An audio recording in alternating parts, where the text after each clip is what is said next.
Today we're going to speak about the mystery of the number 3, and especially how it is expressed in the structure called the TRIAD. It's a very, very profound subject, and it could be a little abstract. And after recording the discussion of my chapter 3, I noticed and realized that it really needs a little bit of an introduction to give it the context to appreciate the depth of what we're doing. And let me begin by just explaining one thing I left out. I talk about in the video how the number 3 is expressed in different aspects of the Torah. We have Tanakh is divided into 3. We are, as a people, we're divided into 3: Cohen, Levi, Israel. We're going to go into detail, those details in a moment. But we also see the same structure in nature. For example, in the realm of space, we have length, width, and height, the 3 dimensions that create physical space. Within time, we have present, past, and future. It's a division of 3. In color, there are 3 primary colors. From all those 3 primary colors, you're able to create all the colors that we see in all of life. In the same way, within music, right? And so we have three notes in a chord. The chord is the basis of all music. So every song is created from a 3. All images, all experience of sight is created from those 3 colors. Our experience of the physical world is created from 3 dimensions of space. We're living within existence, which is this mysterious combination of these 3 dimensions: past, present, and future. The main point that I really left out is to see that it's not just a division of 3, but that quality of 3 is the power to bring that whole dimension into existence. And I'll just give you another example from the Hebrew language. A Hebrew word is based on a root.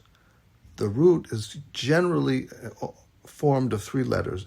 There's many that are 2 letters, but primarily 3 letters. So we see those 3 letters make up the root, which is the foundation of all language and communication.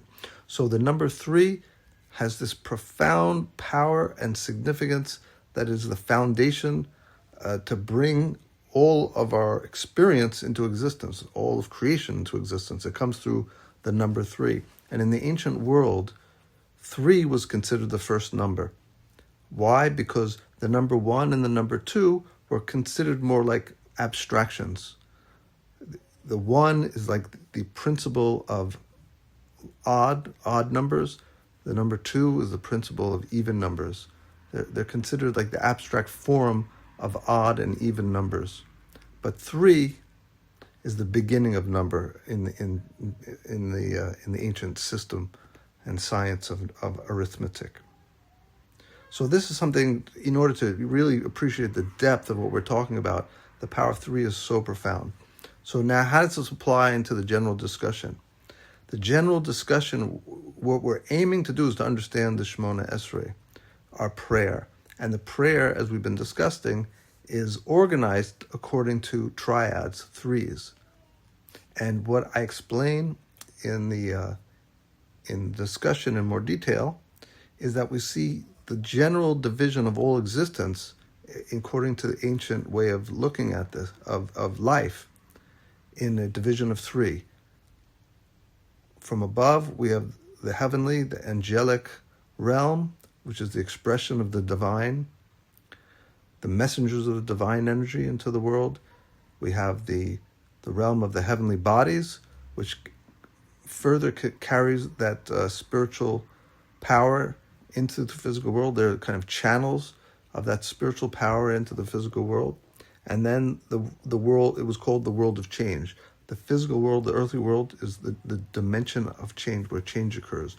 Because the heavenly bodies, in general, don't really change. Though scientifically, we know today that they're not 100% precise. There is some degree of change. In the ancient world, they weren't necessarily aware of this, although some people challenged this idea. but generally people thought that the heavenly bodies was a realm of complete consistency.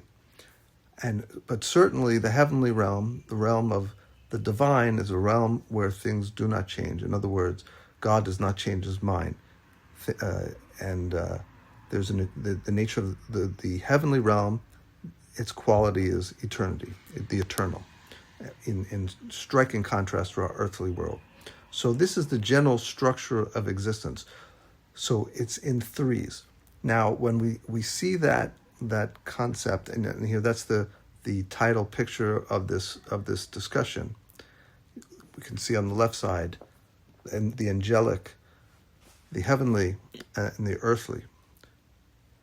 That's contrasted on the right side with the three ideas of will, powers, and actuality, because this is going to be the very structure of how we understand the triad in prayer.